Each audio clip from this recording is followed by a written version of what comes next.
सिद्धिदात्री माता की जय हो। सिद्धिदात्री माता की जय हो। माँ सिद्धिदात्री भक्तों और साधकों को सभी सिद्धियों प्रदान करने में समर्थ है। देवी पुराण का अनुसार भगवान शिव ने इनकी कृपा से ही इन सिद्धियों को प्राप्त किया था। इनकी अनुकंपा से ही भगवान शिव का आधार शरीर देवी का हुआ था। इसी कारण वो लोक में अर्धनारीश्वर नाम से प्रसिद्ध हुए। माँ सिद्धिदात्री 4 भुजाओं वाला है। इनका वाहन सिंह है। यह कमल पुष्प पर भी आसन होती है।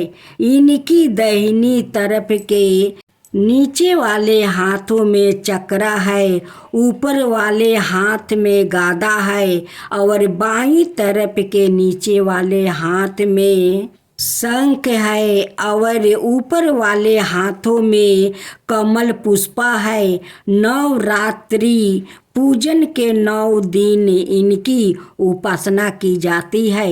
इस दिन शास्त्रीय विधि विधान और पूर्ण निष्ठा के साथ साधना करने वाले साधकों को सभी सिद्धियों की प्राप्ति हो जाती है।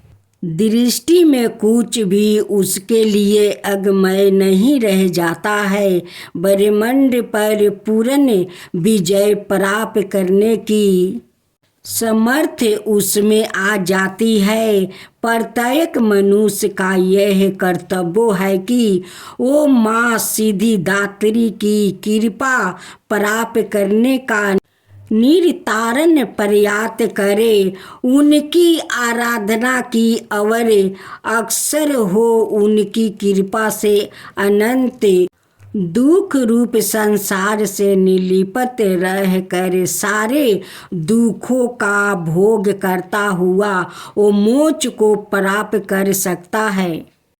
9 दुर्गाओं में माँ सिद्धिदात्री अंतिम है। अन्य 8 दुर्गाओं की पूजा उपासना शास्त्रीय विधि विधान के अनुसार करते हुए भक्त दुर्गा पूजा के 9 दिन उनकी उपासना में प्रवृत्त होते हैं। इन सिद्धिदात्री माँ की उपासना पूर्ण कर लेने के बाद भक्तों और साधकों की लौकिक परलौकिक सभी प्रकार की मनोकामनाओं की पूर्ति हो जाती है।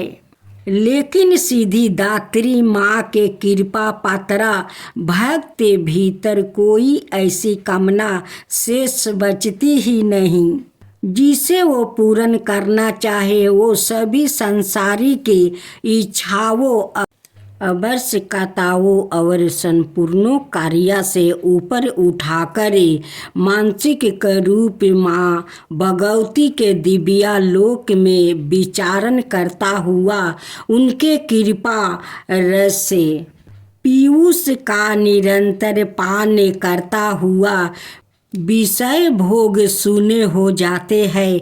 माँ भगवती का परम स्वार्थित ही उसका स्वर्ष हो जाता है।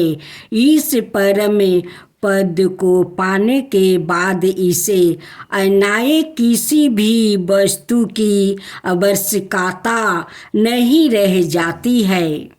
माँ का चरणों का यह सानिध्य प्राप्त करने के लिए हमें निरंतर नियम निष्ठा रह कर उनकी उपासना करनी चाहिए। माँ भगवती का स्मरण ध्यान पूजन हमें इस संसार की असरता का बोध करते हुए वास्तविक परम शांतिदायक अमृत पद की ओर ले जाने वाला है।